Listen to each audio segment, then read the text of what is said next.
Economics Made Simple by Miriam Dodd. Right. First and foremost, when we talk about economics, we've got a thing called micro and macro. Micro means you and me and all the individual people. Macro means the locality or the nationality. So basically, so that's micro and macro.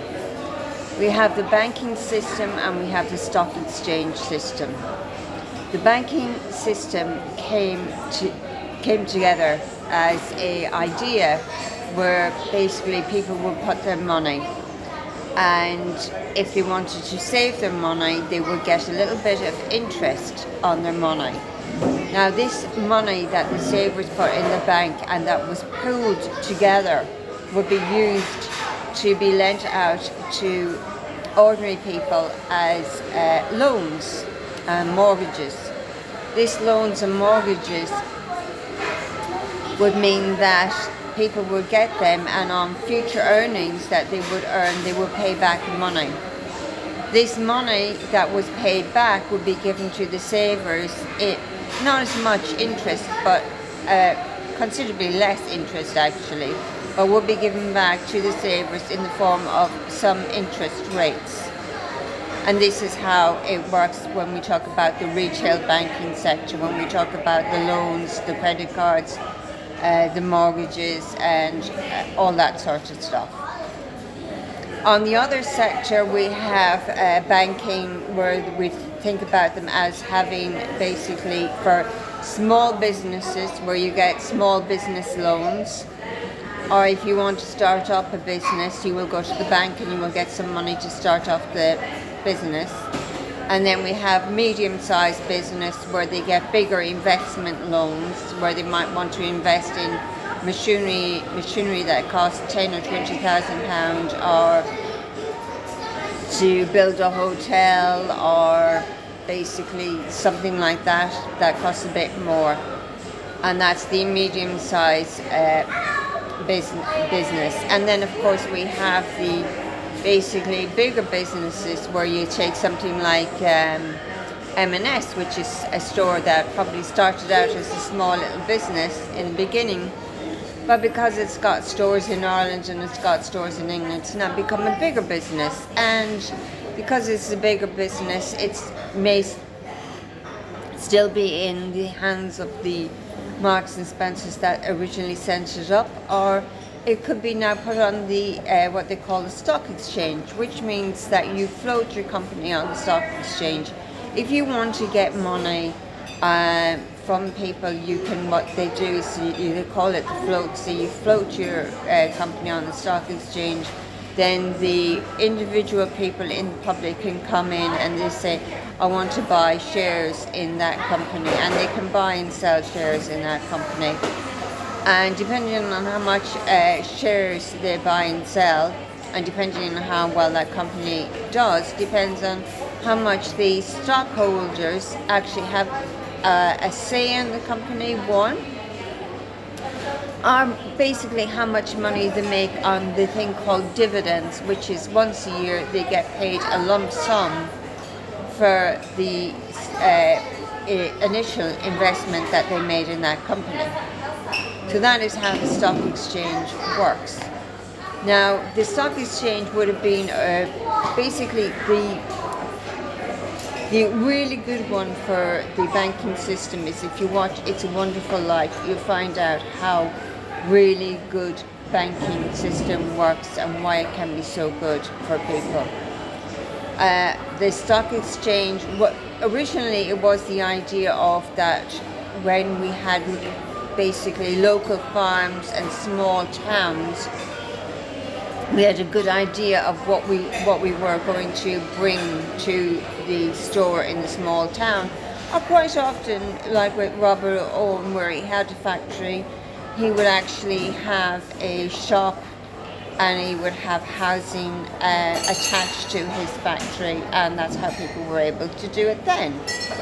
So basically, as this grew and towns grew and it became bigger and bigger and bigger, then people lived more and more in the towns, and While this was meant to have been done basically on an information basis, later on that information basis grew, and then basically the people in the stock exchange were dealing with the whole country. And instead of keeping it on an information basis of how much food there was in a certain area so that they could get it to another area, and how much people would pay for the producer on one end to the consumer on the other end. Now this was meant to be an information basis, but then the stock exchange started to have a life of its own basically. So they said, look, we will pay the producer to produce whatever they produce. And when they started doing that, the producer of course got paid less and less and less, but the customer had to pay more and more and more. And once it actually stopped being an information system there for both producer and customer, then, as I said, it took on a life of its own, and then became basically for these really, really small middlemen who basically are a tiny group who basically say, this is what's been grown here, and they will send beef from Scotland all the way over to Argentina to be eaten, even though it makes absolutely no practical sense, just because just to keep a price. They will basically starve people in Africa because they want to keep the grain price, rather than actually saying there's a load of poor people in Africa, they're really hungry and they need that grain right now. Now the stock exchange used to be set up so that if there was poor people somewhere and they didn't have the money and they didn't have the grain, they would be fed no matter what. But because of the stock exchange and how the 16 and these people came in and took it over, and they did all sorts of rigging like the LIBOR. The LIBOR happened because people were in the same room, and they just basically decided that we're either in the same room or we're all stock exchanged, so we will just basically have a flat price, and then we will make sure that we keep it at a certain price regardless of what happens. Because even with the coffee market, a while back, the coffee market actually fell through the roof because plummeted, because too many people were creating coffee. Now, if the stock exchange had been working the way it was meant to be for an information basis, they would have turned around to these people and said, look, there's no point in you growing more coffee because we've already got a glut of coffee. We do not need coffee. Go back and produce bananas or produce whatever you need to feed your people, but forget about growing the cash crop of coffee. And quite often that cash crop was what actually destroyed people. Like in Ireland, when the potato famine happened, actually people starved because they didn't have any potatoes. But that cash crop of corn was sent over to England, and people starved to death because corn went to England. Not because they didn't have food, but because corn went to England because it was a cash crop. And this is how bad the stock exchange has been. If it had been kept as an information basis, it would have worked. Anyway, you can find out more about this if you research it, and I'll tell you more later. Cheers. Bye.